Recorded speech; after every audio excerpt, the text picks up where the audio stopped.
Hello, aspirants. Hope you are all fine. So, we are just diving into a new topic, the environmental sciences, which is the third outline of general science and ability paper. So, inshallah, we will try that in one or two video will complete this outline environmental sciences. So, first of all, we have to know that what is environment. The physical and biological conditions under which an organisms live is called environment. हमारे इर्द गिर्द जितना भी physical और biological conditions हैं, ठीक है, जिसके अंदर कोई भी जानदार जिंदा रहता है, प्लांट्स हैं, एनिमल्स हैं या कोई और लिविंग ऑर्गेनिज्म है, तो वो उसका इन्वायरमेंट कहलाता है। ठीक है, इन्वायरमेंट के तीन जो है बेसिकली कॉन्स्टिट्यूएंट्स हैं जिनसे मिलकर बनता है। टोपोग्राफिक फैक्टर है, ठीक है, जो हमारे जोग्राफिया से रेलिवेंट हैं। क्लाइमेटिक फैक्टर्स हैं, आबो हवा जो है क्लाइमेट है, ठीक है। एडाफिक फैक्टर्स हैं, मट्टी से रेलिवेंट जो है, क्रस्ट रेलिवेंट जो है, वो सारे मिलके क्या बनाते हैं, किसी भी इलाके का, किसी भी जगह का इन्वायरमेंट। सो द इन्वायरमेंट में भी ऑर्गेनिक और इनऑर्गेनिक, ऑर्गेनिक भी हो सकता है और इनऑर्गेनिक। ऑर्गेनिक आपको पता है कि कार्बन, हाइड्रोजन और ऑक्सीजन से मिलकर जो भी चीज़ें बनी हैं वो ऑर्गेनिक होगा, और इनऑर्गेनिक इनके अलावा बाकी जितने भी एलिमेंट से मिलकर चीज़ें बनी हैं वो इनऑर्गेनिक होगा। ठीक है, जैसे कि light, temperature, soil, fire, wind, ये सारी चीज़ें। तो अब इन्हें देखना पड़ेगा कि विंड के अंदर कौन से कंपोनेंट्स पाए जाते हैं, सोइल में कौन से, टेम्परेचर में, लाइट में, सब में कौन से। ठीक है, नेक्स्ट है components of environment. Basically 4 layers हैं इन हमारे एटमॉस्फेयर की हमारी अर्थ की। Atmosphere, hydrosphere, lithosphere and biosphere. Atmosphere क्या है? Our surroundings on earth. ठीक है, it consist of gases like nitrogen, carbon dioxide, helium, neon etcetera. Hydrosphere, hydrosphere वो जो वाटर से रेलिवेंट है, concern with all water bodies like ocean, rivers, glaciers, ground water and reservoirs. Lithosphere, lithosphere concerned with hard and rigid rocky with earth crust materials, and biosphere area on earth which support life like airs, lakes and other things. तो अब हम बात करेंगे पहले detail से atmosphere के बारे में, ऐसे ही बाकी सारी फिर लेयर्स के बारे में भी बात करेंगे one by one. Atmosphere, the envelope of gases and water vapors surrounding the planet Earth is known as atmosphere. इसकी composition क्या है? Air is a mixture of gases like nitrogen, carbon monoxide, helium, neon, krypton, xenon and water vapors. Its thickness is about 1000 kilometre above the surface of Earth. तकरीबन अर्थ की surface से 1000 kilometre ऊपर तक जो है वो सारा जितना भी गैसेस का होल है और जो भी है वो सारा क्या है? Atmosphere. Composition of dry air किससे मिलके बनी होती है? नीचे लिखा हुआ है, आगे उसकी परसेंटेज भी है। ठीक है, 76% जो है नाइट्रोजन पाया जाता है, जो सबसे मोस्ट अबंडेंट है हमारी एटमॉस्फेयर का हिस्सा है। उसके बाद ऑक्सीजन और 21%। फिर उसके अलावा बाकी जितनी गैसेस बचती हैं वो सारी कितने परसेंट है? 2%। Besides gases, there are ranging amounts of water vapors in the air. There is a little water in the air over the desert, whereas in the tropical rainforest, the air may contain up to 4% water vapors. This means the amount of water vapors in the air varies from place to place and from time to time. वो कह रहे हैं कि जगह के लिहाज से depend करता है कि किस तरह का रीजन है। ठीक है, एयर ड्राई रीजन है, सहरा वाला रीजन है या फिर पानी वाला रीजन है, तो उसके अकॉर्डिंग ही वहाँ पे डिपेंड करता है कि वाटर वेपराइजेशन कितनी हो रही है, और फिर उसी लिहाज से उस एरिया के अंदर उतनी मिकदार के अंदर वाटर वेपर्स शामिल होंगे। इंपॉर्टेंस क्या है इसकी? These gases absorb harmful radiations, cosmic rays, electromagnetic radiations of sun to protect life on earth. Nitrogen is use by nitrogen fixing bacteria. ठीक, oxygen is necessary for breathing in animals, carbon dioxide is necessary for photosynthesis in plants, and water vapours are responsible for sustaining life on earth. ये atmosphere के अंदर जितनी layers हैं ये उनका structure आगे बना हुआ है अर्थ के आगे। ठीक है, exosphere, thermosphere, mesosphere, stratosphere and troposphere. आगे इनकी लेंथ भी लिखी हुई है कि किस चीज़ की कितनी लेंथ है किस वाली लेयर की। Atmosphere protects earth like a big blanket of insulation. It absorbs heat from sun and keeps the heat inside atmosphere, helping the earth to stay warm, called greenhouse effect. It also keeps the overall temperature of the earth fairly steady, especially between night and day, so we don't get too cold at night and too hot during the day. There is a portion of atmosphere called ozone layer. It helps to protect the earth from sun's radiation. So it helps to form our weather pattern and climate changes. Next, exosphere का क्या काम है? ये last layer है और thin है, सबसे ज़्यादा पतली लेयर है. It goes way to the 10,000 kilometre to the earth surface. Thermosphere, it is next to the air, is with thin hair. Temperature can get extremely hot here. Therm का मतलब क्या होता है? हीट. थर्मोस्फेयर के अंदर heat जो है वो बहुत ज़्यादा होगी. मिथोस्फेयर, it covers next 50 miles beyond the stratosphere. It is where most meteors burn up entirely. The coldest place on earth is at the top of mesosphere. mesosphere के ऊपर जो है वो सबसे ज़्यादा ठंडी जो है वो सब कह सकते हैं आप इलाका है. Stratosphere, it extends for next 32 miles after troposphere. Unlike the troposphere, the stratosphere gets the heat by ozone layer absorb radiation from the sun. यानी इस रीजन के अंदर जो है ओजोन लेयर प्रेजेंट है. Troposphere, it is layer next to the ground or surface of the earth. It covers around 30,000 to 50,000 feet high. This is where we live. इसी हिस्से के अंदर हम रहते हैं ट्रोपोस्फेयर में. ठीक है. Where plants fly where planes fly. इसी रीजन के अंदर ही जहाज़ भी उड़ते हैं. Around 80% of the mass of the atmosphere in the troposphere is heated by the surface of the earth. Hydrosphere, next layer. Atmosphere के बाद hydrosphere. It means water domain of the earth. Name given to the mass of water that cover 71% of the earth surface. अगर हम ज़मीन के 4 हिस्से करें, ठीक है, तो 3 हिस्से पानी और 1 हिस्से खुश्की है, तो इसका मतलब 71% जो है वो वाटर प्रेजेंट है.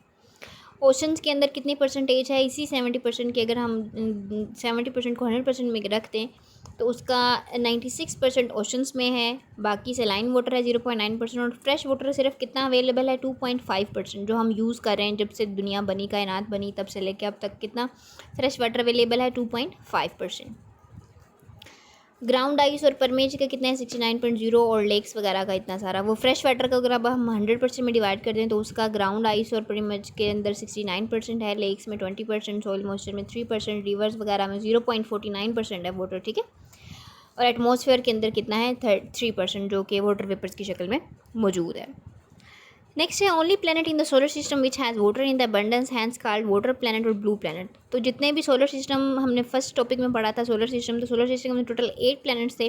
तो 8 प्लैनेट्स के अंदर बाहर अर्थ ऐसा प्लैनेट है जिसके अंदर पानी मौजूद है. जहाँ पे पानी है वहीं पे लाइफ आपको पता होती है, और यही सिर्फ अर्थ है जहाँ पे लाइफ एग्जिस्ट करती है.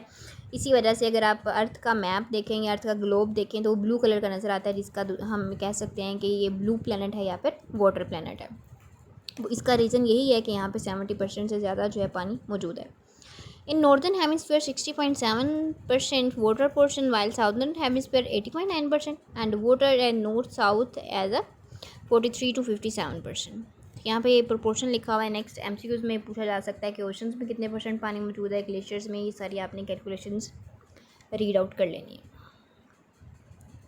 इसी टॉपिक से रेलिवेंट एक इम्पोर्टेंट क्वेश्चन है water cycle. It is also known as hydrological cycle. It describes the continuous movement of water on above and below the surface of earth. यानी पानी जो है वो किस तरह साइकिल में होता है, यानी पहली ज़मीन पे किस तरह से आता है, ठीक है, फिर आगे किस तरह जाता है, फिर हमारे हवा में एटमॉस्फेयर में किस तरह आता है, वापस कैसे बादल बनते हैं, फिर कैसे बारिश होती है, फिर वापस कैसे ज़मीन पे आ जाता है. तो ये पूरा एक cycle. The world's water moves between lakes, rivers, oceans and the atmosphere and the land in an ongoing cycle. ठीक है. पहले पानी जो है वो कहाँ पे आया? लेक्स में, रिवर्स में, ओशंस में, उससे गया एटमॉस्फेयर में, एटमॉस्फेयर पे वापस ज़मीन में आ गया. तो फिर ये क्या है? ये ऑन गोइंग साइकिल है, चलता रहता है, चलता रहता है. As it goes through this continuous system it can be liquid और गैस और सॉलिड. तो ठीक है, ये साइकिल के अंदर 3 किस्में, तीनों जो है मैटर की आपको पता है, 3 states and liquid, solid and gas. तो इन तीनों फेजेस से ही पानी गुजरता है वाटर साइकिल के अंदर. It consists of balanced continuous processes of evaporation, transpiration, precipitation. ठीक है, ये सारे प्रोसीजर्स होते हैं. इवेपोरेशन के अंदर क्या होता है? पानी ने बखारात बनना है. ट्रांसपायर का भी यही होता है, लेकिन बाद में कूलिंग इफेक्ट होता है. ठीक है, जैसे पत्तों से पानी उड़ता है, ट्रांसपाराइट, ठीक है, बखारात की शक्ल में. प्रेसिपिटेशन होती हैं, सरफेस राउंड ऑफ, ठीक है, वापस से फिर सरफेस में आ गया, and ground water movements. Evaporation क्या है? Energy from sun heats up the surface of the earth causing the temperature of water in our rivers, lakes and oceans to rise. यानी कि जब जैसे जैसे टेम्परेचर बढ़ता जाता है, ठीक है, ओपन एयर, ओपन वाटर जो मौजूद है ओशन, लेक्स, रिवर्स वगैरह के अंदर, तो उतनी ज़्यादा मिकदार में इवेपोरेट होना शुरू हो जाता है. When this happens, some of the water evaporate in air turning into gas vapors. ठीक है, तो वो पानी बखरात बनता है, गैस की शक्ल में आता है. तो कहाँ पे ऐड हो जाता है? एटमॉस्फेयर के अंदर ऐड हो जाता है. Transpiration. Plants and trees also lose water to the atmosphere through their leaves. Transport, उन्होंने कहा पौधे और पत्ते भी जब ज़्यादा हीट बढ़ती है तो क्या करते हैं, एक्सेस जो वाटर होता है अपने पत्तों के ज़रिए हवा के अंदर खारिज कर देते हैं पानी। Condensation, as water vapours rise up high into the stay it cools and turns back into the liquid, ठीक है। तो वो पानी फिर पीछे क्या कूलिंग इफेक्ट छोड़ता है और दोबारा से लिक्विड फॉर्म में आ जाता है। आप देखते हैं ना जब पानी के बखरात बनते हैं ऊपर जाते हैं तो वो ठंडा ठंडा सा होता है, ठीक है, और वो वापस से जैसे अगर कहीं पे आपने देखा हो जहाँ पे स्टीम होती है, ठीक है, तो स्टीम एक तो ठंडी होती है और दूसरा जहाँ पे स्टीम जाके ऊपर लगती है तो वहाँ पे वापस से वो लिक्विड फॉर्म में बनना शुरू हो जाती है। जैसे आप ढक्कन देते हैं किसी चीज़ के ऊपर, तो ढक्कन जब उतारते हैं, ठीक है, तो उसके ऊपर वो सारा पानी पानी होता है ना ढक्कन के ऊपर, तो वो क्या होता है, कंडेंसेशन हुई हुई होती है। Precipitation, when too much water has condense, जब बहुत ज़्यादा पानी जो है कंडेंस होता है, अभी जो कंडेंसेशन हमने पढ़ी, the water droplets into clouds, ठीक है, वाटर जो है वो क्लाउड्स के अंदर चेंज हो जाते हैं और फिर जो है वापस से एटमॉस्फेयर के अंदर ऐड हो जाते हैं, तो फिर वो रीजन बनते हैं रेन का, स्नो का या फिर हेल का। Collection, the fullest precipitation is now collected into bodies of वापर, फिर जाहिर है जब वो होनी है, बारिश होनी है, तो वो नीचे वापस नीचे ही आनी है ना, तो नीचे कहाँ पे आएगी, लेक्स में वगैरह में, हर ज़मीन पे आएगी, नदी नालों में, हर जगह पे, और दोबारा से फिर वही सारा प्रोसीजर शुरू हो जाएगा, इवेपोरेशन का, कंडेंसेशन का, प्रेसिपिटेशन का और फिर दोबारा से कलेक्शन का। तो ये साइकिल जो है वो चलता रहता है, चलता रहता है। मेजर वाटर कंपोनेंट्स कौन कौन से हैं, atom join together to form molecules, a water molecule has 3 atom, पानी के अंदर 3 मॉलिक्यूल आपको पता है, H2O, 2 हाइड्रोजन के और 1 ऑक्सीजन का। That's why water is refer to H2O। A single drop of water contains billion of water molecule, उनका सिर्फ अगर एक कतरा पानी का हो तो उसके अंदर लाखों करोड़ों एटम मॉलिक्यूल्स हैं H2O के। ये साथ में एक डायग्राम भी बनी हुई है वाटर साइकिल की, ठीक है, इसे बायोजियोकेमिकल साइकिल भी बोलते हैं, हाइड्रोलॉजिकल साइकिल भी बोलते हैं, वाटर साइकिल भी बोलते हैं। कि सबसे पहले बादल आए, ठीक है, ऊपर सूरज पड़ा, ठीक है, प्रेसिपिटेशन हुई, फिर कलेक्शन, इवेपोरेशन, ट्रांसपरेशन और कंडेंसेशन से ये प्रोसेस जो है वो चलता रहा। नेक्स्ट लेयर है biosphere, the zone of living organism, जहाँ पे हम रह रहे हैं वो क्या है, बायोस्फीयर। बायो का मतलब क्या है, living things. It prevents the relationship between living organism, plants and animals, कि उनका क्या रिलेशन है आपस में। ये सारे लिविंग थिंग्स जो हैं तकरीबन सी लेवल से ऊपर हैं, ठीक है, नीचे नहीं है। 10,000 under natural circumstances plants and animals influence each others life, दोनों एक दूसरे पे डिपेंडेंट हैं, प्लांट्स भी और एनिमल्स भी, ठीक है। Green plants release oxygen into atmosphere through photosynthesis, here glucose is prepared in the process of presence of light. Animals inhale oxygen during respiration and gives out carbon dioxide, which is utilized by plants during glucose starch formation. The equivalence ratio of oxygen carbon dioxide is well maintained by plants and animals in atmosphere. इसमें वो क्या कह रहे हैं कि plants को चाहिए होती है कार्बन डाइऑक्साइड, कब, जब उन्होंने फोटोसिंथेसिस करनी होती है। फोटोसिंथेसिस के नतीजे में वो क्या बनाते हैं, अपनी खुराक बनाते हैं। तो कार्बन डाइऑक्साइड कहाँ से आएगी, एटमॉस्फेयर से, और एटमॉस्फेयर अंदर कौन कार्बन डाइऑक्साइड पहले भी पाई जाती है, लेकिन कुछ जो है इंसान जो है वो ज़्यादा मिकदार में कार्बन डाइऑक्साइड कहाँ से आती है, जब ह्यूमन बींग सांस लेते हैं, हम ऑक्सीजन को यूज़ कर लेते हैं और कार्बन डाइऑक्साइड को रिलीज़ करते हैं। तो जो कार्बन डाइऑक्साइड हम रिलीज़ करते हैं हवा के अंदर, वही पौधे इस्तेमाल करते हैं फोटोसिंथेसिस करते हैं, और जब फोटोसिंथेसिस होती है नतीजे के तौर पर पौधे जो है वो ऑक्सीजन खारिज करते हैं हवा में, और जो पौधे ऑक्सीजन खारिज करते हैं हवा के अंदर, ऑक्सीजन वही है हम इंसान जो है वो सांस लेने के लिए यूज़ करते हैं, यानी तो एक दूसरे के ऊपर डिपेंडेंट हैं। तो ये सारा प्रोसीजर किसने बताया, रशियन साइंटिस्ट था व्लादिमीर बर्डोन्स्की ने 1920 में। बायोम्स, बायोम्स क्या है, earth biosphere consist of 5 main biomes, aquatic, grassland, forest, desert and tundra. इसने बताया कि बायोम्स कितने हैं, 5।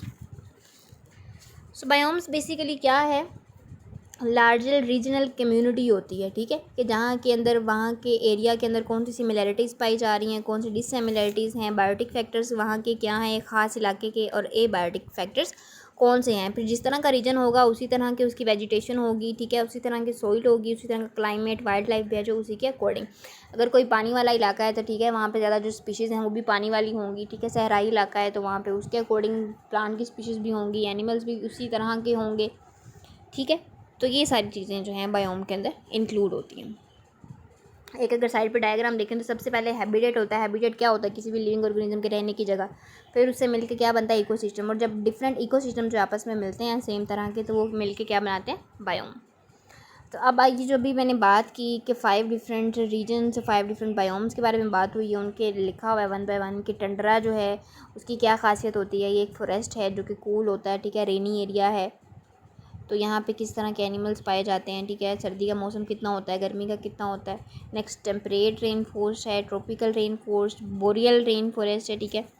डेसिडिएट फॉरेस्ट है, ग्रास लैंड, डेजर्ट, ये सारे आपने एक दफ़ा जो है वो रीड आउट कर लेने हैं। नेक्स्ट पेज पे lithosphere, it is solid phase diagram related to environment, ठीक है, इन्वायरमेंट से रिलेवेंट है। It's mantle of rocks constituting the earth crust. The Earth is considered a cold, spherical, and solid planet of the solar system. So lithosphere covers the entire solid component, यानी हमारी ज़मीन पे, अर्थ पे जितनी भी solid चीज़ें हैं, ठीक है, तो सॉलिड चीज़ें ज़मीन से रेलिवेंट है ना, ज़मीन की तहें आप इसको कह सकते हैं। तो वो सारा मिलकर क्या बनाती हैं, लिथोस्फीयर। तो उसके अंदर सभी चीज़ें शामिल हैं, रॉक्स हैं, मिनरल्स हैं, soil, organic compounds, inorganic compounds, कितनी एयर है मट्टी के अंदर, वाटर कितना है, ये सारी चीज़ें शामिल हैं लिथोस्फीयर में। तो बेसिकली लिथोस्फीयर की 3 लेयर्स हैं, क्रस्ट, मेंटल और कोर।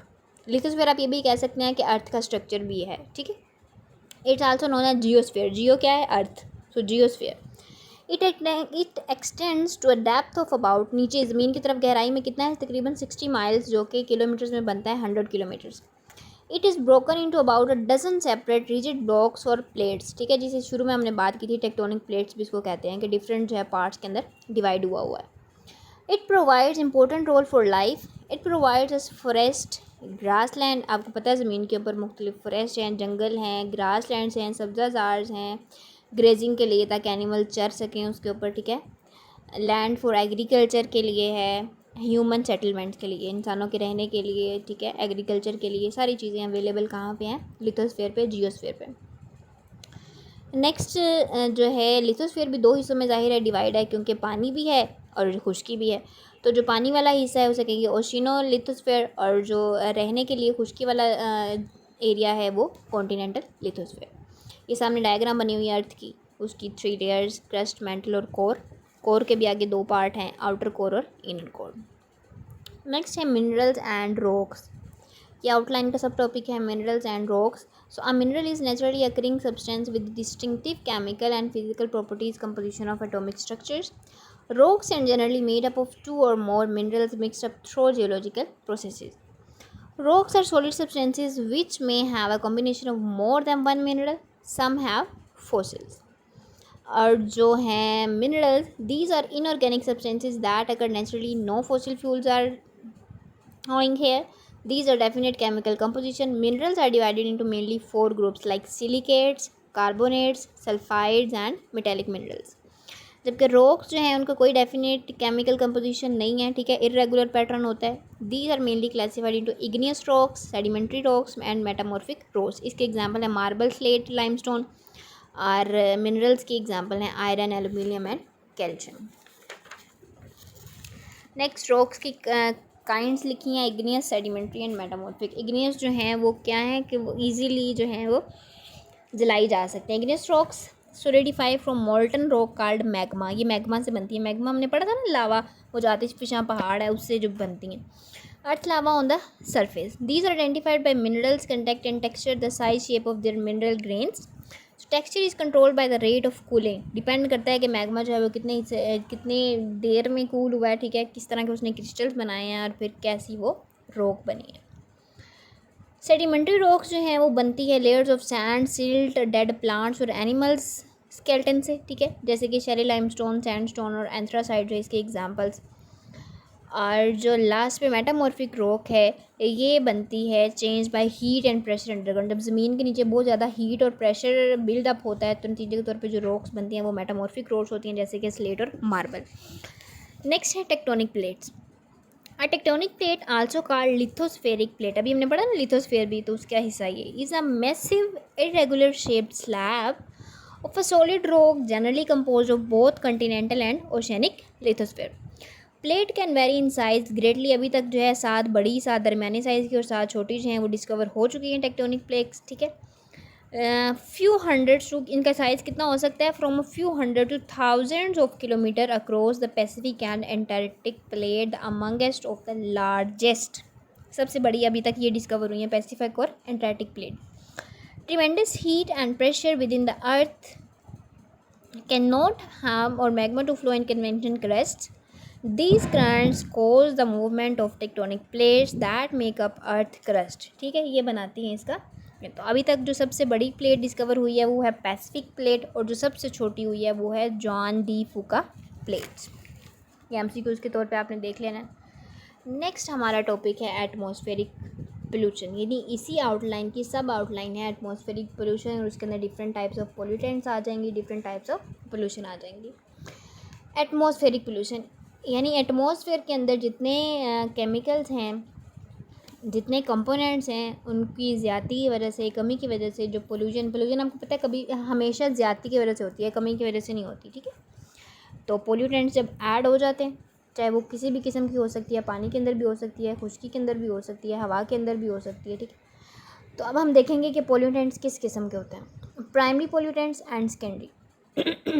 प्राइमरी वो होते हैं जो डायरेक्ट एटमॉस्फेयर के अंदर रिलीज़ हो रहे हैं, चाहे पानी में, चाहे हवा में, या चाहे खुश्की में।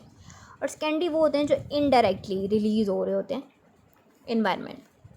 Natural process such as primary pollutant जो है नेचुरल प्रोसेस के थ्रू ज़्यादातर होती है, सच एज वोल्केनो, जैसे वोल्केनो में इरप्शन हुई, स्मोक से, डस्ट से, व्हीकल एमिशन, या फिर कार्बन मोनोऑक्साइड की रिलीज से। सेकेंडरी पोल्यूटेंट्स जो हैं अभी मैंने बताया कि इनडायरेक्ट रिलेशन से होते हैं, ठीक है। और जैसा कि sulphuric acid, nitric acid and particulate matter हवा के अंदर डिकम्पोज होता है, ठीक है, एक्सक्रीट होता है, तो सेकेंडरी पोल्यूटेंट्स जो है वो ऐड अप हो जाते हैं और फिर पोल्यूशन कोज करते हैं। Types of pollutants. Oxides of nitrogen cause करते हैं पोल्यूशन बहुत मकदार में। Oxides of sulphur, particulate matter, carbon monoxide बहुत ज़्यादा ख़तरनाक है, ठीक है। इसको डेडलीस्ट गैस भी अगर कहें तो गलत नहीं होगा, ठीक है। Oxides of nitrogen, fossil fuels combustion, जब फॉसिल फ्यूल को जलाया जाता है, ठीक है, तो नतीजे के तौर पर गैसोलीन बनती है, जो कि मेन सोर्स है नाइट्रोजन ऑक्साइड का। तो माइक्रोबियल एक्टिविटी जो सॉइल के अंदर हो रही होती है, या फिर एग्रीकल्चर प्रैक्टिसेस जो हम करते हैं, ठीक है, सिंथेटिक फर्टिलाइजर बनाने के लिए, तो it's the main source of rural areas. It cause inflammation of the respiratory tract. तो हवा के अंदर नाइट्रोजन के ऑक्साइड रिलीज होते हैं, जो कि सांस लेने में फिर मसला करते हैं वहाँ के लोगों को, और एसिड रेन को का भी रीज़न बनते हैं, ठीक है। हवा के अंदर जब नाइट्रोजन के ऑक्साइड होंगे तो ठीक है, तो जब बारिश आएगी वाटर के वेपर्स के साथ वो मिलेंगे, तो नतीजे के तौर पर नाइट्रिक एसिड बनाएंगे। तो जाहिर है जब एसिड हवा के अंदर ऐड हो गया, सॉरी बारिश के साथ, तो जब वो नीचे आएगा तो एसिड रेन ही होगी ना। Oxides of sulphur, it main sources are anthropogenic activities. Anthropogenic activities कौन सी होती हैं? जो इंसान करते हैं, यानी इंसानों ने जो है फैक्ट्रियाँ लगा दी, ठीक है, नतीजे के तौर पे पानी भी गर्म बहुत ज़्यादा होता है। अगर उनका बाई प्रोडक्ट पानी है तो वो ऐड कर देते हैं आसपास की नदी नालों में, ठीक है, दरियाओं में, नहरों में, तो वो फिर इफ़ेक्ट करती है वहाँ की समुद्री लाइफ जो होती है, एक्वेटिक लाइफ, उसको इफ़ेक्ट करती है। अगर हवा के अंदर धुआं छोड़ दिया या कुछ और इस तरह के केमिकल छोड़ दिए, ठीक है, तो वो भी फिर पोल्यूशन का कॉज बनते हैं, जिससे टेम्परेचर भी इंक्रीज़ होता है। या फिर जो हर बंदे के पास आपको पता है आजकल अपनी कन्वेंस है, ठीक है, अपनी बाइक है, तो वो जाहिर है वो भी धुआं छोड़ती हैं, फैक्ट्रीज़ भी और ये सारी गाड़ियाँ वगैरह भी। तो इसी तरह से इंसान जो है वो खाना ख़राब करता जा रहा है, अपना भी और माहौल का भी। Resulting from the combustion of fuel, processing of minerals, ores containing sulfur, it causes respiratory problems। से भी सांस के बहुत मसले मसाइल होते हैं।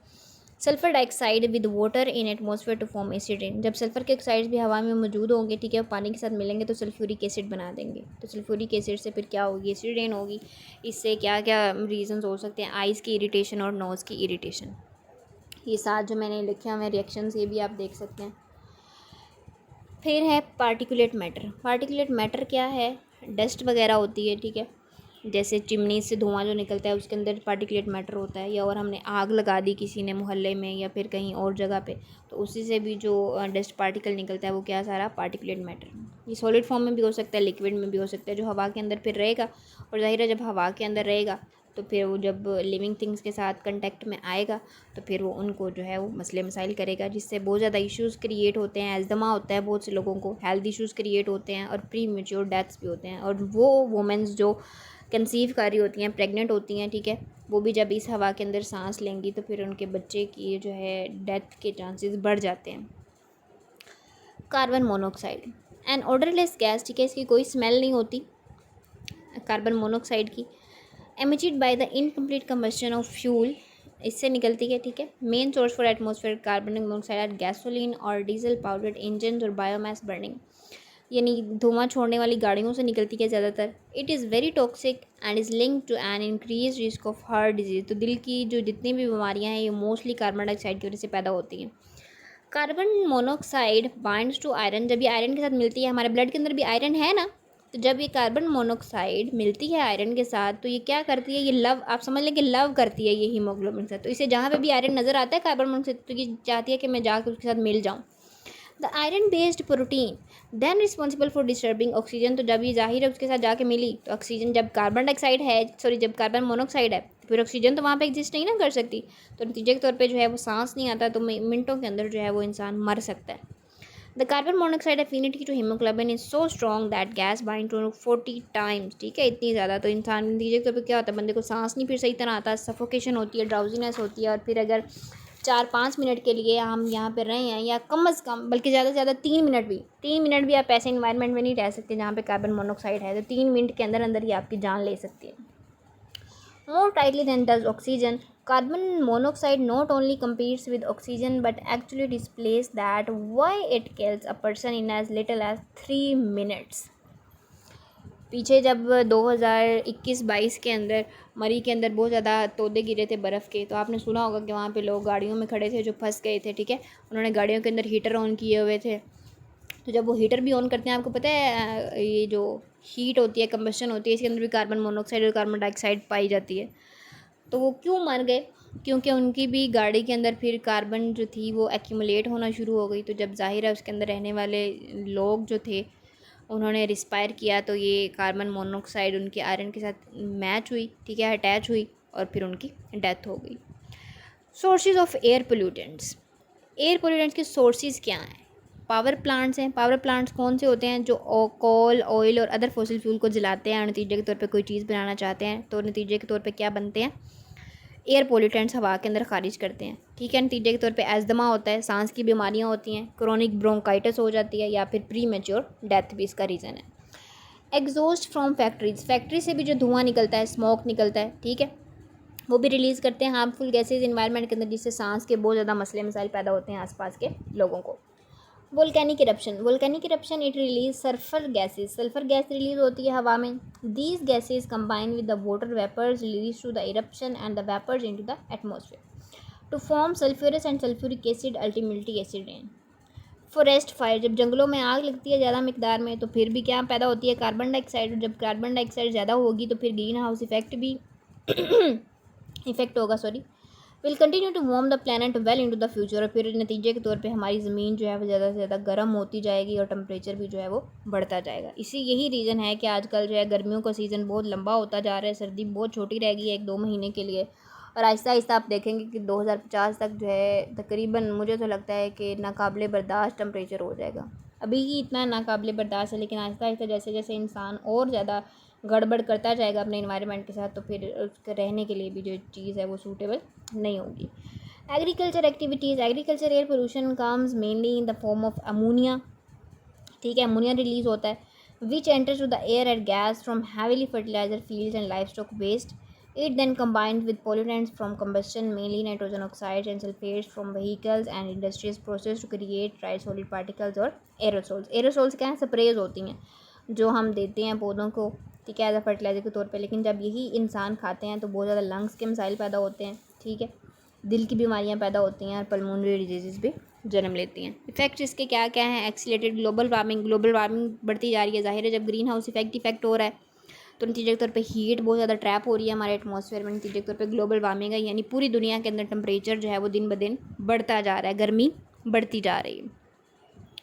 Human respiratory and heart concerns, दिल की बीमारियां बढ़ती जा रही हैं, यही वजह है कि दिल की बीमारियां बढ़ती जा रही हैं। तकरीबन हर घर के अंदर कोई ना कोई इस तरह का पेशेंट होगा या किसी फैमिली में कि जिसे दिल का कोई ना कोई मसला होगा, ठीक है, सांस लेने में मसला होगा। ये सारे भी केमिकल्स की वजह से हैं, लोग आग लगा देते हैं, ठीक है, या फिर आस पास फैक्ट्रीज़ हैं उनसे धुआं निकल रहा है, चिमनीज़ हैं, ये सारे रीजंस हैं पोल्यूशन के। वाइल्ड लाइफ इंडेंजरमेंट है, ये किस तरह से इफ़ेक्ट करती है कि मोस्ट डिजीज़ और कंडीशंस हैं ह्यूमंस की जो ससेप्टिबल्स हैं एनिमल से, are used heavily polluted areas force inhabitant to seek new houses, so negative impact on ecosystem, so toxic chemicals over surface water dries marine life. Acid rains effect करती हैं, ठीक है, आपको पता है एसिड रेन का सारा प्रोसीजर हमने पढ़ा हुआ है कि किस तरह से होती है। तो एसिड रेन जब नीचे आती है एनिमल्स को भी इफेक्ट करती है, ह्यूमन को भी इफेक्ट करती है, फसलों को भी इफ़ेक्ट करती है। Smog effect happens when there is a kind of dark fog concentrated over the cities and fields. ये आपने देखा होगा अक्सर जब सर्दी शुरू होने वाली होती है, अभी वो धुंध नहीं होती, लेकिन धुंध के अलावा हमें जो हमारा एटमॉस्फेयर है वो धुंधला धुंधला दिखाई देता है, ऐसा लगता है जैसे धुंध है, हालांकि वो धुंध नहीं होती, क्योंकि धुंध में तो ठंड लगती है ना, वो तो सिर्फ गर्दो गुबार होता है। तो इसी वजह से होता है कि वहाँ के अंदर बहुत ज़्यादा कंसनट्रेटेड अमाउंट के अंदर केमिकल जो है हवा के अंदर ऐड होते हैं। तो फिर जो है मुख्तलिफ एड्स चलती हैं कि मास्क पहन के बाहर निकलें, ठीक है, आंखें बार बार धोएं वरना इरिटेशन होगी। तो ये सारे यही मसले मसाइल हैं। स्मोग इफेक्ट अभी पढ़ लिया, ठीक है। Next, skin damage. ज़ाहिर है जब हैवी अमाउंट के अंदर हवा के अंदर एटमॉस्फेयर के अंदर केमिकल मौजूद हैं, नीचे आएंगे, हम पे पड़ेंगे, तो क्या होगा, स्किन डैमेज होगी ना। और बाज़ दफ़ा तो इतनी ज़्यादा ख़तरनाक होते हैं जोन के एक्ट्स की शुआएँ जो हैं, केमिकल जो हैं, कि हत्ता कि स्किन कैंसर भी हो सकता है, ठीक है। सो यहाँ पे नीचे एक प्रोसीजर लिखा हुआ है कि किस तरह से एसिड रेन नीचे आती है, ठीक है। सल्फरिक ऑक्साइड देखें, चिमनी से निकली, फैक्ट्री से निकली, हवा के अंदर गई जहाँ पे शामिल हो गई, फिर आगे बादल आ गए, ठीक है। बादलों के साथ वो मिली, जब बारिश हुई, पानी आया, साथ में केमिकल्स थे, तो वो बारिश के पानी के साथ केमिकल्स नीचे आए। नीचे क्या थे, चरिंद परिंद, दरख्त, इंसान, सब कुछ था, ठीक है। दरख्तों पे पड़ी, उनकी जो थी फर्टिलाइजेशन कम हो गई या गल सड़ गए पौधे, ठीक है। जानवरों पे पड़ी, उनको भी कोई ना कोई मसला हो गया। पानी के अंदर गई, पानी के अंदर मछलियाँ वगैरह बाकी चीज़ें हैं, उनको सांस लेने में मसला होगा, जब सांस लेने में मसला होगा मर जाएंगी। ऐसे इंसानों के ऊपर अगर वो आई है, ठीक है, तो उनको भी कोई ना कोई इन्फेक्ट हो जाएगा, कोई स्किन का मसला हो जाएगा, सांस का मसला हो जाएगा, दिल की बीमारी हो जाएगी या कुछ और हो जाएगा। या फिर ऐसे ही ओपन जो हमारी बिल्डिंग्स वगैरह हैं, ठीक है, घर वगैरह हैं, उसके ऊपर भी गिरेगी, तो जो हमारा पेंट होता है, अक्सर कहते हैं ना बारिश के अंदर पेंट जो है ख़राब हो गया, या फिर कुछ बिल्डिंग्स होती हैं वो बिल्कुल ही संगमरमर की बनी होती हैं, जैसे कि ताजमहल है, वो भी आजकल ख़राब हो गया किसी वजह से, एसिड रेन की वजह से ही। तो ये सारे जो हैं रीज़न्स हैं इसके। और फसलें जो हमारी लगी होती हैं वो भी फिर इसके ऊपर इफ़ेक्ट होती हैं, और वही जब फिर इंसान खाएगा वही फसलें, वही पानी वाली एसिड रेन वाली मुख्तलिफ फल सब्ज़ियाँ, तो फिर जो है वो उसको मुख्तलिफ बीमारियाँ कोज़ करेगी। नेक्स्ट, इसके कुछ हल हैं कि एयर पोल्यूशन से हम किस तरह से बच सकते हैं, ठीक है। Minimise the fossil fuels powered automobile.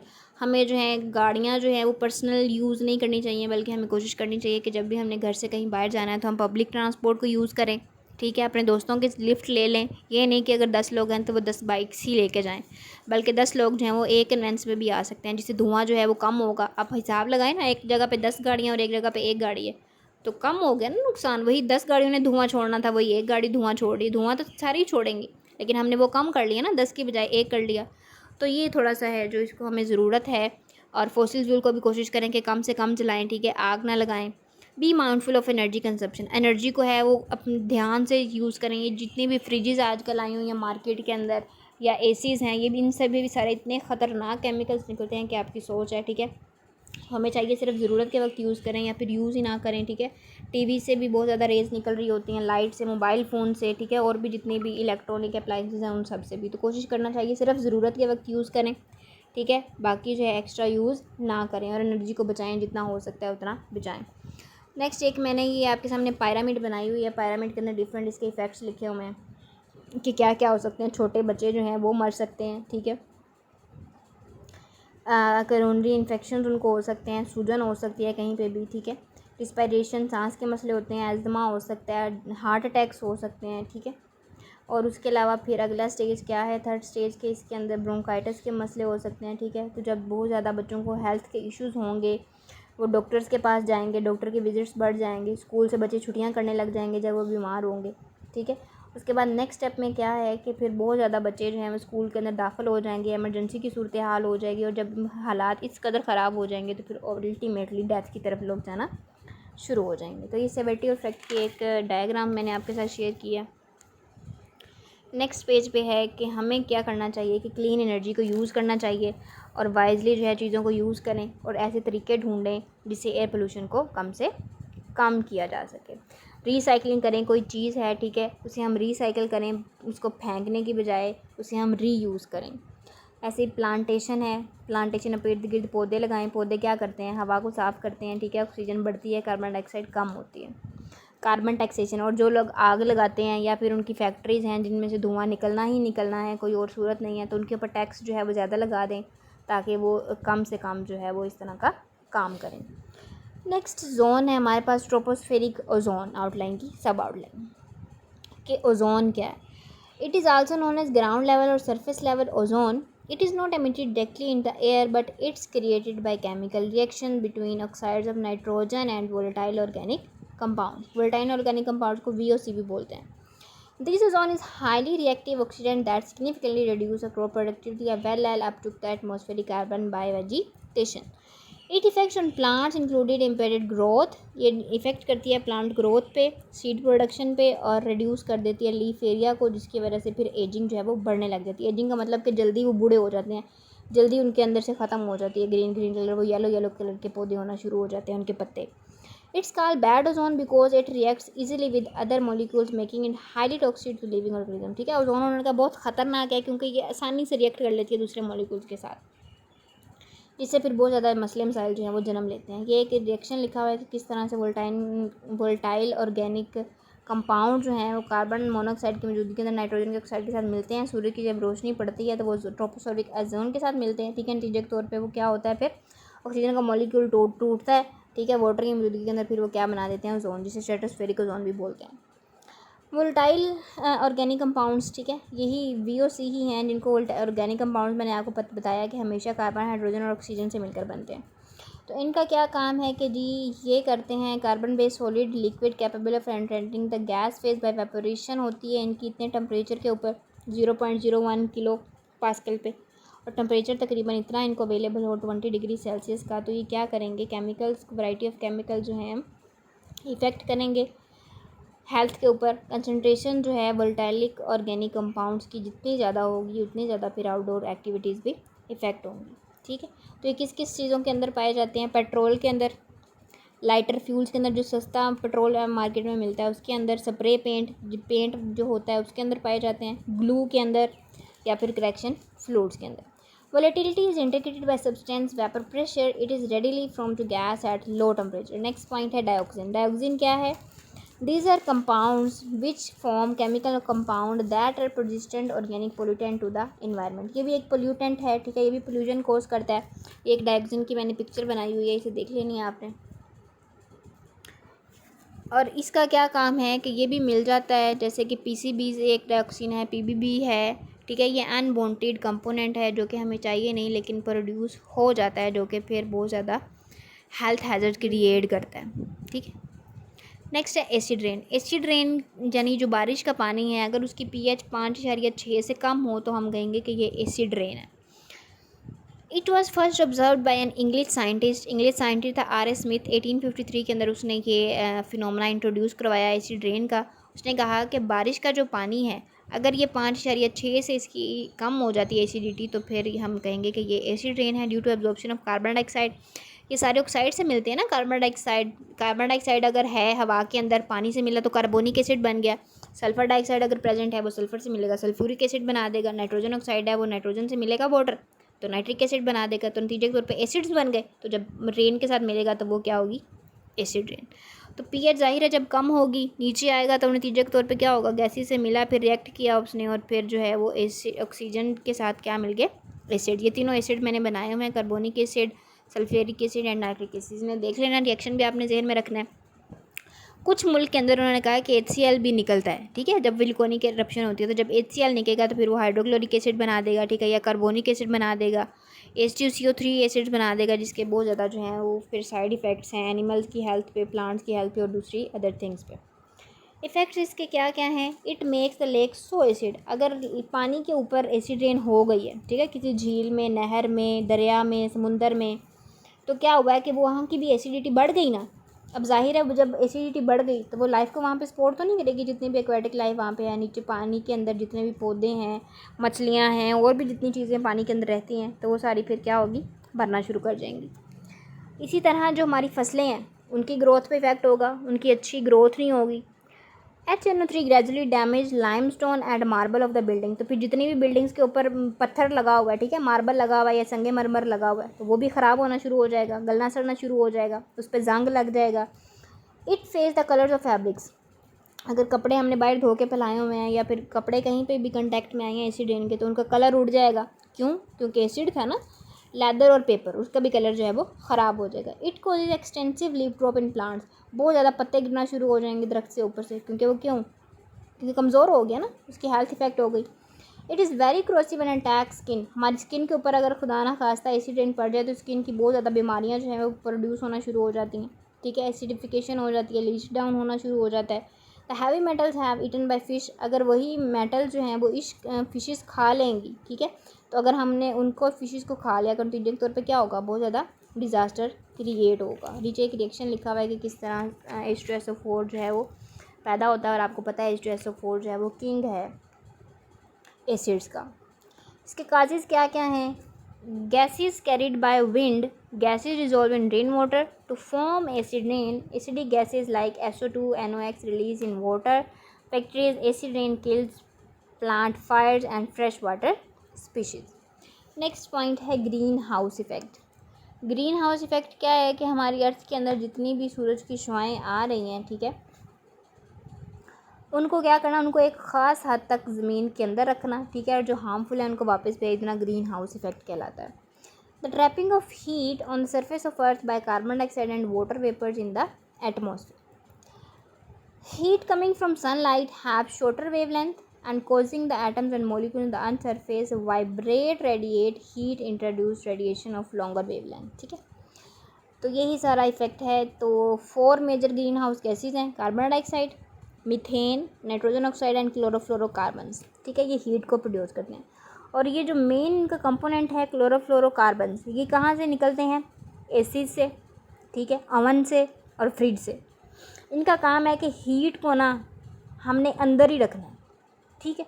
तो जब ज़्यादा लोग जितने ज़्यादा एसी यूज़ करेंगे, जितने ज़्यादा फ्रिज यूज़ करेंगे, जितने ज़्यादा अवन यूज़ करेंगे, नतीजे के तौर पे केमिकल सारे हवा के अंदर ही जा रहे हैं ना सारे, तो वो क्या करेंगे, वो भी हीट को पकड़ेंगे और हीट को ज़मीन के अंदर ही रखेंगे। सूरज की रोशनी आ रही है, हवा के अंदर क्लोरोफ्लोरोकार्बन मौजूद है, तो वो क्या करेंगे, हीट को एब्जॉर्ब कर लेंगे। नतीजे के तौर पे क्या होगा, गर्मी जो है बढ़ती जाएगी दिन ब दिन।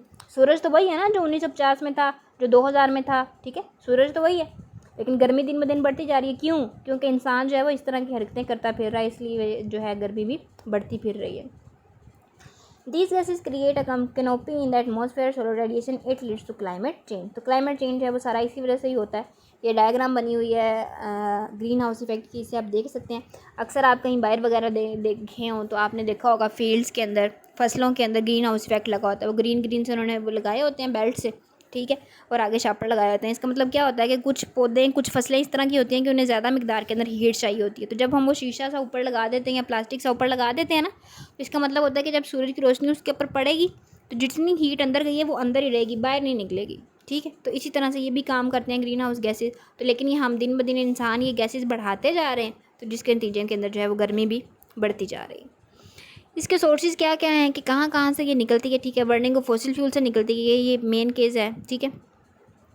एरोसोल्स का यूज़ करते हैं। एरोसोल्स क्या है कि जो हम स्प्रे, पेंट के लिए स्प्रे यूज़ करते हैं उससे निकलती है, ठीक है। रेफ्रिजरेटर से निकलती है, एयर कंडीशनर कूलर से निकलती है, एसी से निकलती है। Higher concentration of carbon dioxide greater will be the absorption of thermal radiation. तो जितनी ज़्यादा ये रिलीज़ होगी उतनी ज़्यादा हीट जो है वो एब्जॉर्ब होगी और फिर हीट जो है ट्रैप होती जाएगी। नतीजे के तौर पे ग्लोबल टेम्परेचर इंक्रीज़ होगा और जितना ज़्यादा टेम्परेचर बढ़ता जाएगा उतनी ज़्यादा गर्मी भी बढ़ती जाएगी। और जब गर्मी बढ़ती जाएगी तो फिर बहुत ज़्यादा मसले मसाइल भी जो हैं वो जन्म लेंगे। तो इसी कंसेप्ट के साथ रिलेट करता है ग्लोबल वार्मिंग। ग्लोबल का क्या मतलब होता है? पूरी दुनिया, हमारा ग्लोब। वार्मिंग का मतलब क्या? गर्म होना, ठीक है। तो ग्लोबल वार्मिंग, पूरी दुनिया जो है वो दिन ब दिन गर्म से गर्मतर होती जा रही है। So rise in temperature with increased concentration of carbon dioxide lies in the range from 0.1 to 4। उनका हर साल तकरीबन इतना टेम्परेचर बढ़ रहा है पूरी दुनिया का, ठीक है, इतना बढ़ना चाहिए, लेकिन बढ़ कितना रहा है? 2 to 3 डिग्री, इससे भी ज़्यादा बढ़ता जा रहा है। It is expected to increase temperature so drastically that is would reduce to total loud area available from human habitation। The rise of 2 degree Celsius temperature may disrupt the Earth's heat budget। It will cause catastrophic consequences। उसने क्या करते हैं, हर साल जो है इसी तरह temperature बढ़ता रहा तो फिर जो है बहुत ज़्यादा तबाहकुन हमें देखने के मिलेंगे। तो उन्होंने कहा है कि 2050 तक तकरीबन इतना टेम्परेचर जो है वो बढ़ना शुरू कर देगा। अभी तो सिर्फ हर साल 2% बढ़ रहा है, उन्होंने कहा 2050 तक तकरीबन इतना ज़्यादा बढ़ने लग जाएगा। तो अभी आप देखें 40-45 तक टेम्परेचर चला जाए तो फिर जो है हम किस तरह हमारी सूरत हाल होती है। तो जब इतना ज़्यादा बढ़ जाएगा तो तब क्या सूरत हाल होगी, कॉन्सिक्वेंसेस, इसके नतीजे क्या होंगे। द टेम्परेचर ऑन अर्थ, अगर 2050 तक उन्होंने कहा कि इतना टेम्परेचर हो गया तो फिर क्या कुछ हो सकता है। The temperature on earth surface rises causing more evaporation of surface water and it will hair temperature increase. जितनी ज़्यादा हीट होगी उतना ज़्यादा समुद्रों से पानी जो है वो इवेपोरेट होकर हवा में जाएगा, ठीक है। जब हवा में चला गया उतनी ज़्यादा बारिशें होंगी, जितनी ज़्यादा बारिशें होंगी उतना ज़्यादा सैलाब आएगा, लोग जो है वो मरते जाएंगे, ठीक। फिर दूसरा इसका पॉइंट है जी हाई टेम्परेचर। टेम्परेचर भी बढ़ता जा रहा है ना, तो जब टेम्परेचर बढ़ेगा समुद्रों का जो पानी है वो भी गर्म ही होगा ना, तो जब गर्म होगा तो गर्म होके वो क्या होगा, आसपास के इलाकों में आएगा, वहाँ पे सैलाब आ जाएगा, ठीक। तीसरा पॉइंट है if it increases from 2 to 4.5 degree Celsius it will result reading of glaciers and melting ice of caps. जब टेम्परेचर जो है वो हर साल इतना इतना बढ़ता जाएगा, नतीजे पे क्या होगा, बहुत सारे इलाके आपने देखे होंगे, पाकिस्तान में भी ऐसे हैं जहाँ पे सारा साल बर्फ़ पड़ती रहती है, या ठंडे इलाके हैं, ठीक है। ऐसे दुनिया में बहुत से ऐसे इलाके हैं जहाँ पे सारा साल जो बर्फ़ रहती है, लेकिन जब दुनिया का टेम्परेचर ही बढ़ता रहेगा तो जाहिर है वो बर्फ़ का पानी या जो बर्फ़ के पहाड़ हैं वो भी पिघलेंगे ना आहिस्ता आहिस्ता, तो पिघल के उन्होंने किधर आना है, नीचे ज़मीन पे आना है। जब वो नीचे आएंगे तो फिर क्या आएगा, सैलाब आएगा। Winter will be shorter and summer will be longer and hotter. सर्दी जो है वो कम से कम होती जाएगी। ये आप देख ही सकते हैं कि अब आजकल जो है सर्दी हर साल तकरीबन 1 महीना या 2 महीने के लिए सिर्फ आती है, और गर्मियों का सीज़न जो है वो बढ़ता जाएगा। अगर उन्होंने कहा इसी तरह ये काम जारी रहा तो फिर जी है गर्मी रहेगी बस, फिर सर्दी आया ही नहीं करेगी, ठीक है। इनॉर्मस इंक्रीज इन रेनफॉल, बहुत ज़्यादा बारिशें बढ़ जाएंगी। Then desertification, rot and soil erosion increase. तो जब बारिशें बढ़ेंगी, लेकिन हवा के अंदर तो केमिकल्स है ना, तो केमिकल्स के साथ बारिशें आएंगी, तो नतीजे के तौर पे ज़मीन जो है वो बंजर हो जाएगी, ड्राट आ जाएंगे, कहत आ जाएंगे, और ज़मीन जो है वो कटना फटना शुरू हो जाएगी। ट्रॉपिक्स में बिकम वेटर, ट्रॉपिक जो है वो गीले ही होंगे ना जब बारिश आएगी। एंड सब ट्रॉपिक्स में लेट ड्राई, और वो ड्राई होते जाएंगे एक्सपेक्टेड टू द ड्रायर। नतीजे के तौर पे साइक्लोन एंड हूरिकेन, जिसे हम पंजाबी में बोलते हैं हवा बरोला, ठीक है, या फिर जो हवा का तूफ़ान होता है वो आएंगे बहुत ज़्यादा, ठीक है, cyclone and hurricanes. Slide changes in temperature effect the world food production. जब जाहिर है बहुत ज़्यादा हीट आ गई तो कुछ इस तरह की फसलें होती हैं ना जिसे ज़्यादा हीट नहीं चाहिए, तो फिर फूड प्रोडक्शन पे भी इफ़ेक्ट होगा, बायोलॉजिकल प्रोडक्टिविटी जो है वो इफ़ेक्ट होगी, और इंडस्ट्रियलाइजेशन का जो इंक्रीज़ है या अर्बनाइजेशन का इंक्रीज़ है वो क्या होगा, वो भी बहुत ज़्यादा इफ़ेक्ट होगा। आपको पता है आजकल आबादी बढ़ रही है, ठीक है, हर जो इंसान है वो कहीं ना कहीं पे रहना चाहता है, तो जब वो रहने के लिए क्या करेगा, दरख्त को काट देगा, और दरख्त काट के वहाँ पे रहना शुरू कर देगा, फिर ही जगह उसके लिए बनेगी ना। लेकिन नतीजे के तौर पे क्या होगा, फिर ज़मीन जो है वो गर्म से गर्म तर होती जाएगी। Ecosystem will be disturbed, so plants and animals will be affected. जब इकोसिस्टम इफेक्ट होगा तो प्लांट्स भी इफेक्ट होंगे और एनिमल्स भी इफेक्ट होंगे। Carbon dioxide is a natural fertilizer, due to this plant grow faster will increasing carbon dioxide in atmosphere. ठीक है, जब कार्बन डाइऑक्साइड ज़्यादा बढ़ती जाएगी तो पौधों की ग्रोथ भी जो है वो इंक्रीज़ होती जाएगी, लेकिन नतीजे के तौर पे क्या होगा, कार्बन डाइऑक्साइड भी इंक्रीज़ होती जाएगी, तो और ज़्यादा इंक्रीज़ होती जाएगी, ठीक है। तो इंसानों के लिए फिर यहाँ पे सांस लेना जो है वो मुश्किल हो जाएगा। At higher altitude in atmosphere, carbon dioxide undergoes photochemical reactions and producing carbon dioxide which is drastically dangerous। उन्होंने कहा जब कार्बन डाइऑक्साइड हीट के साथ मिलती है ना तो वो क्या बना देती है, कार्बन मोनोऑक्साइड। और अभी हमने पढ़ा कार्बन मोनोऑक्साइड के अंदर से अगर हम सिर्फ 3 मिनट के लिए भी रुकते हैं तो ये इंसान की जान ले सकती है, ठीक है। It cause depletion of ozone layer. Ozone layer हमारी एटमॉस्फेयर की जो प्रोटेक्टिव लेयर है उसके अंदर सुराख होना शुरू हो चुके हैं, ठीक है, अंटार्कटिका के अंदर। तो आहिस्ता आहिस्ता अगर इंसान की यही हरकतें रही, यही एक्टिविटीज़ रहीं, तो फिर जो है वो और ज़्यादा डिप्लेट होती जाएगी ओजोन लेयर, और फिर क्लाइमेट हमारा जो है वो गर्म से गर्म तर होता जाएगा। Increasing concentration of carbon dioxide may increase the total atmospheric pressure. According to official estimate, the greenhouse effect caused by chlorofluorocarbons would have a far-reaching impact on Asia. Asia वो है जहाँ पे हम रहते हैं, ठीक है, पाकिस्तान के इसके इर्द गिर्द वाला एरिया। उन्होंने कहा है कि यहाँ पे दिन ब दिन जो है क्लोरोफ्लोरोकार्बन्स बढ़ते जा रहे हैं, जिसकी वजह से हीट भी जो है बढ़ती जा रही है। अब आप देखें हर जो घर है उसने एसी लगवाया हुआ है, ठीक है, हर घर में फ्रिज है, तो नतीजे के तौर पे उससे क्या निकल रहे हैं, यही केमिकल्स निकल रहे हैं, क्लोरोफ्लोरोकार्बन्स। तो जब ये जाएंगे तो ऊपर हवा में, तो वहाँ पे क्या जो होगा, हीट जो है वो बढ़ती जाएगी। इसलिए उन्होंने कहा कि एशिया के अंदर जो है वो गर्मी दिन ब दिन ज़्यादा बढ़ती जा रही है। Small countries like Maldives and other island, गर्मी से बचने के लिए लोग एसी लगवाते जा रहे हैं, लेकिन उनको ये नहीं पता कि और सत्यानाश करते जा रहे हैं एनवायरनमेंट का।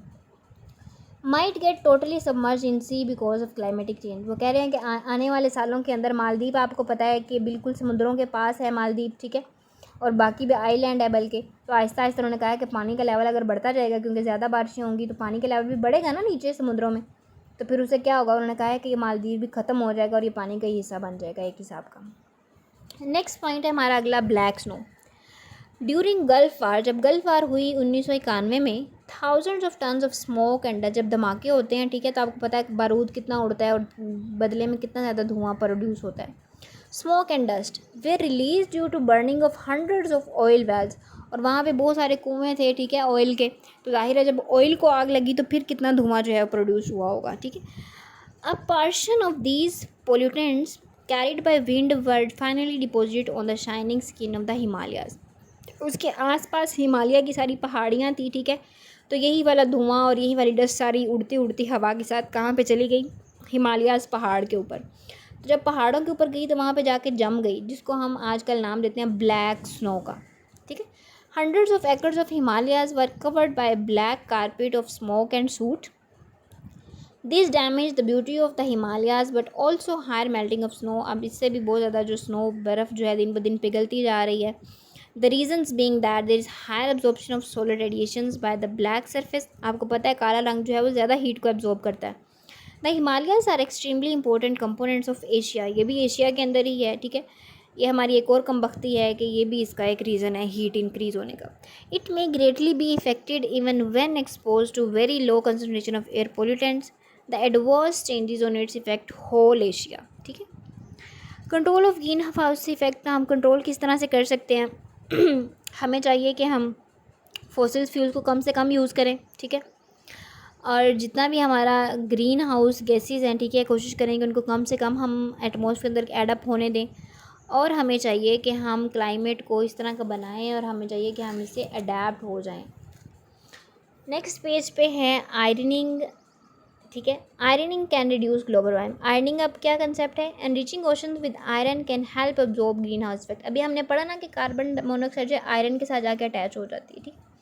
तो हमें चाहिए कि हम समुद्रों के ऊपर इस तरह की तह बिछा दें जहाँ पे आयरन हो ठीक है, तो वो आयरन जाके कार्बन डाइऑक्साइड के साथ मैच कर जाएगी ठीक है, जिससे क्या होगा many parts of ocean lake iron which Sterns the growth of algae.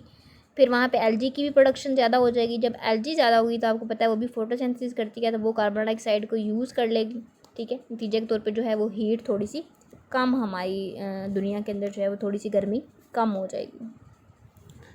अगला पॉइंट है ओजोन डिप्लेशन। ओजोन डिप्लेशन का क्या मतलब है कि ओजोन की लेयर कम होती जा रही है। क्यों कम होती जा रही है, अभी ये सारा कुछ अभी हमने पढ़ा ठीक है। हमारी हवा स्ट्रेटोस्फेयर के अंदर, एटमॉस्फेयर में जो लेयर है स्ट्रेटोस्फेयर, उसके अंदर तकरीबन कितने किलोमीटर है ओजोन, 25 से 30 किलोमीटर। लेकिन दिन ब दिन जो है ये कम होती जा रही है, कितनी 10 ppm जो है वो कम होती जा रही है हर साल। तो इसके सारे वही रीज़न है ठीक है। इसका काम क्या है कि प्रोटेक्टिव एक्शन करना एटमॉस्फेयर में। Destruction of ozone in stratosphere क्यों हो रही है ये भी हमने सारा पढ़ा, किन किन वजह से हो रही है। और अंटार्कटिका के अंदर एक इसके अंदर सुराख भी हो चुका है 1980 के अंदर। सोर्सेज डिप्लेशन के इसके क्या है, नाइट्रोजन के ऑक्साइड्स हैं मेनली ठीक है, न्यूक्लियर टेस्ट हैं, धमाके जो होते हैं वो। रोल ऑफ क्लोरोफ्लोरोकार्बन अभी हमने पढ़ा कि कहाँ किन किन चीज़ों से निकलती है और क्या रीज़न बढ़ रही है, नीचे इसके रिएक्शंस लिखेंगे किस तरह से किस चीज़ के साथ मिलती है और नतीजे के तौर पे क्या बनाती है। नेक्स्ट पेज पे आए तो लिखा है how to protect ozone layer. Ozone layer को किस तरह बचाया जा सकता है। अभी हमने पढ़ा कि हम हवा के अंदर क्लोरोफ्लोरोकार्बन को कम कर दें ठीक है, लेकिन कौन कम करेगा ठीक है। हर बंदा जो है वो एसी लगवाने पे जोर दे रहा है, फ्रिज के बगैर गुजारा भी मुमकिन नहीं है। अब क्या करें, इतनी गर्मी है ठीक है, तो दिन ब दिन बढ़ती जाएगी, मेरा तो नहीं ख्याल कि कम होगी तो यही रीज़न है इसका। नेक्स्ट है जी global and regional issues on air pollution. फिर हमें तैयार रहना चाहिए इससे ज़्यादा गर्मी के लिए ठीक है। Global and regional issues on air pollution, पूरी दुनिया के अंदर जो है वो क्या क्या मसले मसाइल हैं एयर पोल्यूशन के। Pollution is largest environmental cause of disease and premature death. जितने बच्चे मर जाते हैं ना छोटी उम्र में माँ के पेट के अंदर ही प्री मेच्योर, ये ज़्यादातर इसका रीज़न यही होता है एयर पोल्यूशन ठीक है। यानी वो हवा इतनी अच्छी नहीं होती जिसमें माँ सांस ले रही होती है, नतीजे के तौर पर बच्चा जो है वो मर जाता है ठीक है। उन्होंने कहा तकरीबन हर साल जो है एयर पोल्यूशन से कितने बच्चे मर जाते हैं प्री मेच्योर डेथ, तकरीबन 9,000 लोग ठीक है। 90,000 लोग जो है मर जाते हैं, 9 मिलियन लोग। That several times more deaths from AIDS tuberculosis and malaria. उन्होंने कहा मलेरिया एड्स और ट्यूबरकुलोसिस से भी ज़्यादा लोग किससे मरते हैं, एयर पोल्यूशन से बच्चे मर जाते हैं। Because of some air pollutants persist in atmosphere and are carried long distances by wind, air pollution transcends local region and continental boundaries. And it also may have an effect on global climate and weather. उन्होंने कहा कि सिर्फ एक ख़ास इलाके के लिए मुश्किल नहीं है बल्कि पूरी दुनिया के लिए मुश्किल है। क्यों? क्योंकि हवा पे तो किसी का जोर नहीं है ना। हवा फॉर एग्जांपल इधर लाहौर से चलेगी मरी मरी तक चली जाएगी हवा, ठीक है। सऊदी अरब से चलेगी तो आ जाएगी पाकिस्तान तक हवा, ठीक है। चाइना से चलेगी तो कहीं वो कश्मीर तक आ जाएगी हवा। हवा पे तो किसी का कंट्रोल नहीं है ना। तो मिसाल के तौर पे अगर चाइना में केमिकल थे तो वो हवा से चलते चलते किधर आ गए? कश्मीर में आ गए, ठीक है। ऐसे ही मरी में अगर केमिकल्स थे, मरी से चलते चलते किधर आ गए? पिंडी में आ गए, ठीक। तो ये पूरी दुनिया के लिए मसला है, ठीक है। तो एयर पोल्यूटेंट जो है जाहिर है हवा के अंदर है, तो जब हवा चलेगी तो केमिकल्स भी एक जगह से दूसरी जगह मूव होंगे। तो जब मूव होंगे टेम्परेचर भी इंक्रीज़ होगा और फिर जितनी हेल्थ हैजर्ड्स हैं वो सारी भी इंक्रीज़ होती जाएंगी। सो यहाँ पे लिखा हुआ है कि कौन कौन सा मॉलिक्यूल जो हैं वो यहाँ पे इफ़ेक्ट करते हैं। सो एसिड रेन जो हैं, smog, flies, ozone, global change, ये सारी हमारे रीजनल इश्यूज़ हैं, ठीक है, ग्लोबली तौर पे। नेक्स्ट इंटरनेशनल एग्रीमेंट्स हैं एयर पोल्यूशन पे, यानी पूरी दुनिया के अंदर लोगों ने कौन कौन सी एहतियाती तदाबीर बनाई हैं या फिर एग्रीमेंट्स किए हैं वक्त के साथ साथ कि हम कंट्रोल पा सकें किसी तरीके से एयर पोल्यूशन पे। तो वक्त के साथ साथ जो है वो डिफरेंट प्रोटोकॉल्स होते रहे, डिफरेंट एग्रीमेंट्स होते रहे। तो ये एक लोकल प्रॉब्लम नहीं है बल्कि एक ग्लोबल प्रॉब्लम है, ग्लोबल इशू है। सो जिसे हल करने के लिए गाहे बगाहे कन्वेंशंस होती रहीं, ठीक है, जिसमें से कुछ अहम यहाँ पे मेंशन की गई हैं। वीना कन्वेंशन 1979 में हुई। हेलसिंकी प्रोटोकॉल 1985 में हुआ। मॉन्ट्रियल प्रोटोकॉल, ये एक इम्पोर्टेंट प्रोटोकॉल है, ठीक है, इसका क्वेश्चन आ जाता है समटाइम। मॉन्ट्रियल प्रोटोकॉल 1987 में। सोफिया प्रोटोकॉल 1988 में। जेनेवा प्रोटोकॉल 1991 में। अर्थ समिट 1992 में हुई, ठीक है। इसके अलावा United Nations framework convention on climate change 1992 में हुई। क्योटो प्रोटोकॉल भी इंपॉर्टेंट है, ठीक है, ये भी अक्सर पेपर में पूछ लेता है, 1997 में हुआ। गोथनबर्ग प्रोटोकॉल 1999 में। स्टॉकहोल्म कन्वेंशन 2001 में। और पेरिस एग्रीमेंट 2016 में हुआ। किससे रेलिवेंट? एयर पोल्यूशन कंट्रोल को हल करने के लिए। International environment treaties are agreement signed by countries to control, meditate and manage anthropogenic impacts on environmental control order. ये इसलिए बनाए गए ताकि कंट्रोल किया जा सके एंथ्रोपोजेनिक एक्टिविटीज़ को और कुछ हल तलाश किए जाएंगे किस तरह इसके इम्पैक्ट्स को कम किया जा सकता है। अब थोड़ी सी प्रोटोकॉल्स की डिटेल्स है। मॉन्ट्रियल प्रोटोकॉल है और क्योटो प्रोटोकॉल है। ये मैंने आपको बताया दोनों इंपॉर्टेंट हैं, ठीक है, समटाइम्स एग्जामिनर पूछ लेता है। ये सामने लोगो भी बनाया हुआ है मॉन्ट्रियल प्रोटोकॉल का, 1987 में हुआ, ठीक है। इसका लोगो है मॉन्ट्रियल प्रोटोकॉल का, एक लीफ की शक्ल बनी हुई है, दरम्यान में लिखा हुआ है मॉन्ट्रियल प्रोटोकॉल। तो ये एग्रीमेंट किस लिए हुआ? ताकि पता लगाया जा सके कि ओजोन जो है क्यों डिप्लीट होती जा रही है, ठीक है, और प्लांट्स की प्रोडक्शन किस तरह से रुक रही है, उसके कंजप्शन का क्या लेवल है। और फिर इसके अंदर कुछ अमेंडमेंट्स भी की गई 6 दफ़ा, ठीक है, इसी प्रोटोकॉल के अंदर मुख्तलिफ़ जगह पे मुख्तलिफ़ वक्त के अंदर। और 2016 के अंदर जो है लास्ट इसके अंदर अमेंडमेंट हुई।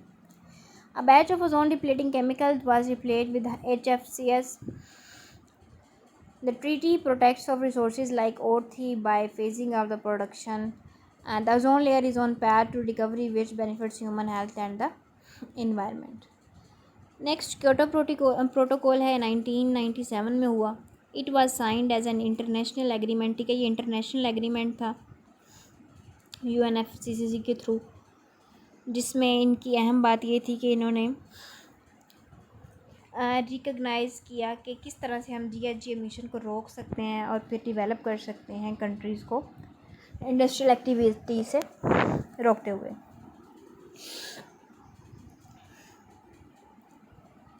नेक्स्ट इस प्रोटोकॉल की कुछ इम्पोर्टेंट बातें हैं कि 5% जो है इन्होंने कहा कि 1990 तक जो है हम 1990 जो है वो कुछ सालों तक जो है वो हम 5% तक कंट्रोल पा लेंगे, इसको कम करेंगे।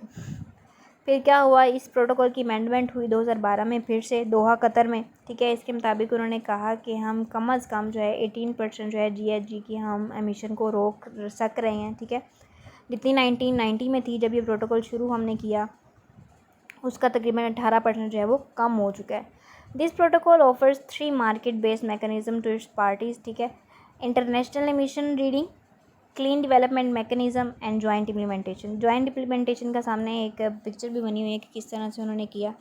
नेक्स्ट इंटरनेशनल मिशन रीडिंग, ठीक है, क्लीन डेवलपमेंट मैकेनिज्म और जॉइंट इम्प्लीमेंटेशन के कुछ पॉइंट्स हैं कि क्या क्या हुए, यानी ये दोनों इंपॉर्टेंट हैं प्रोटोकॉल, जो कि रीज़न है आजकल जितना भी जो लेवल कम होता जा रहा है। नेक्स्ट इंशाल्लाह जो है वाटर पोल्यूशन का टॉपिक है इसी आउटलाइन का, जिसमें हम उसकी सेकंड आउटलाइन है वाटर पोल्यूशन। तो कल हम कोशिश करेंगे कि इंशाल्लाह हम ये वाला जो भी हमने आउटलाइन स्टार्ट की हुई है एनवायरमेंटल साइंसेस की उसे कंप्लीट कर लें इंशाल्लाह। So we will meet in next video इंशाल्लाह। Stay tune with the competitive scholar and take care of yourself and we will meet in next video इंशाल्लाह। तब तक के लिए अपना ख्याल रखें, दुआओं में याद रखें। अल्लाह हाफिज़, गॉड ब्लेस यू।